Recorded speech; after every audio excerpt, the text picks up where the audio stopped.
Guys, today's video we're going to be continuing our theme of suicide prevention for September being Suicide Prevention Month, and we are going to be talking about the warning signs that someone might display if they are becoming suicidal. So a quick trigger warning for this video, we are going to be talking about suicide, and there are going to be some mentions of specific behaviors that are associated with being suicidal, and these can be kind of triggering. So if this is something that would trigger you or make you feel more suicidal, please don't watch this video. And if you won't be triggered and you are interested in learning more about how to assess if someone is suicidal and how to prevent suicides, then please continue watching. So there's a really common misconception that suicide occurs suddenly and without warning. I think about this anytime I see a post on social media about someone who has ended their life, and it's usually people saying, wow, I had no idea, they always seem so happy.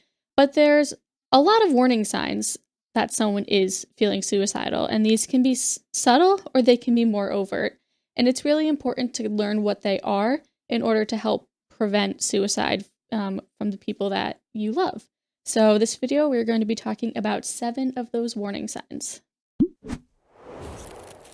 So the first warning sign is a little bit more obvious, and that is talking about suicide. So someone might start to talk more about suicide if they are feeling suicidal. I know this is something that happened with me. I started to say things. It wasn't just things like, I'm going to kill myself, because that one's pretty obvious. It was things like, I wish I didn't exist, or I don't want to wake up in the morning. And those ones are a little bit more subtle because they're not quite as active. So sometimes those are really easy to overlook. And sometimes it's like, I wish I didn't exist. And then everyone's like, yeah, like everyone's stressed out. So it makes sense because I feel that way too. And that's kind of minimizing what's going on. And it's really important to know that some of these more subtle ways of communicating about suicide should be taken just as seriously as if the person were to say, I'm going to kill myself. The second one is gaining access to means. So typically when someone has a plan for suicide and it's finalized, they then will start to gain access to the things that they need in order to carry out this plan.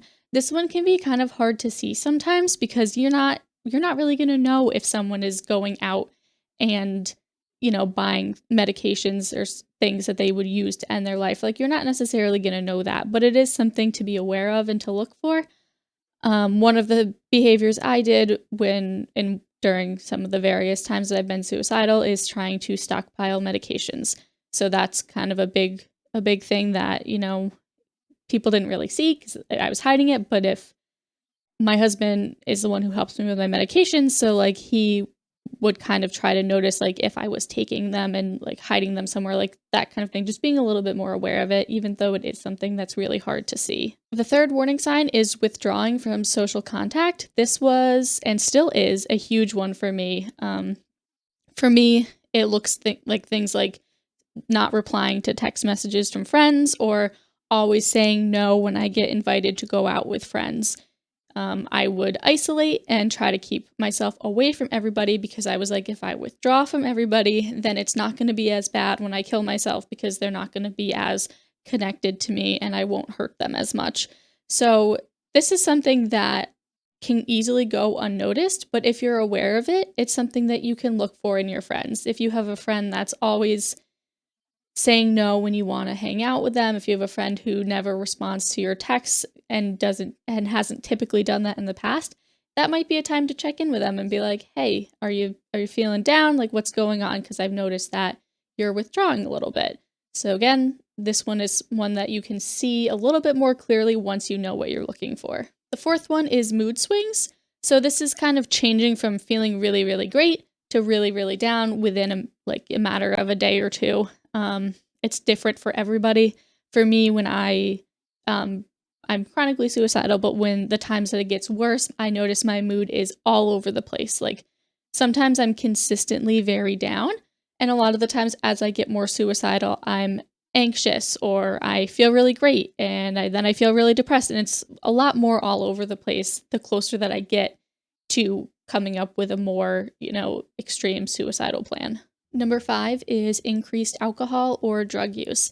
So it's really common for people with mental health issues to use alcohol or other substances to kind of numb their pain and to not feel as negatively about themselves. This was something that I did a lot when I was younger. I definitely had a pretty big problem with alcohol, and my alcohol usage increased the more suicidal I was.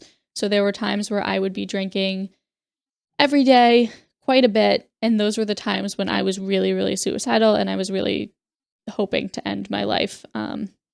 So that's something that is often overlooked, especially in people that are college age, because a lot of the times people think like, oh, that's what college kids do. They go out, they party, they get drunk, they use drugs. That's just how it is. So it's really easy to overlook, especially in young people. I'm not saying it doesn't happen in older people as well, because it definitely does, but it's really easy to overlook this in young people because a level of alcohol and drug usage is normalized for people that are younger. So this is something that is important to pay attention to. If you have a friend that's always drunk, always using substances, is way increasing the amount that they drink or do drugs, that's another sign that you should check in with them and see kind of what's going on with them. Number 6 is giving away possessions. This one is interesting to me because when I first read about this one, I was like, oh, this one would be so obvious to tell. If someone's like giving away all their stuff, it'd be really easy to tell that they, were thinking of ending their life, because then they wouldn't need their stuff anymore. But I noticed with me especially, like, this was something that really went unnoticed, that even to the point that I almost didn't 100% realize this was tied to me being suicidal. But there was one specific instance I remember that I had a very specific plan, specific day that I was going to carry out this plan. And I, a few weeks before, I started selling stuff, giving stuff to some of my friends that I know that they would like. And no one thought it was weird because they were just like, oh, well, you're decluttering. But I think it's important to recognize this as a warning sign for suicide. And if someone is giving away or selling, things, and that's the only thing that they're doing, they're probably not suicidal. But if someone is depressed and you have noticed changes in their mood and then they start giving things away or selling things, that's kind of a little sign that they might be thinking of ending their life, and that's why they're getting rid of their things. And the last and 7th warning sign, there's more, but these are the 7 that I chose to cover in this video, is also one that I thought was really strange, but I did notice it in my own life as well once I kind of learned it was a warning sign, and that is suddenly acting fine after a period of being very depressed. This, to me, was weird because initially when I learned about this one, I was like, but couldn't that just mean that they feel better now? And that is a possibility. But a lot of the times, the reason that people suddenly start acting fine after a period of being very, very depressed and suicidal is because they have a plan and they have their plan finalized.